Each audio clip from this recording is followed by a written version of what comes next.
niyan, naghahanda lang sila para sa hatian ng 2026 budget at para sa kung anong gagawin nila sa 2028. Isa sa mga examples na masabi ko sa inyo na wala talaga silang sinseridad sa investigasyon sa flood control.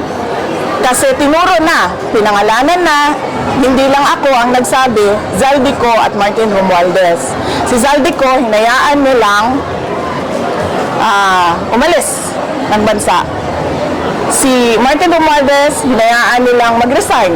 Nag-resign naman na, so tapos na ang usapan.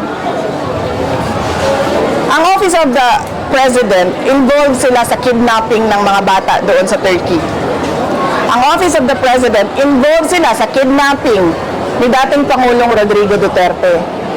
Bakit ngayon nawala si Zaldico at aalis si Martin Romualdez, hindi man lang nila magawa na kidnapin si Zaldico doon sa Amerika at ibalik dito sa atin sa Pilipinas, at hindi man lang nila magawa na ikulong si Martin Romualdez dyan sa detention unit ng House of Representatives. Wala.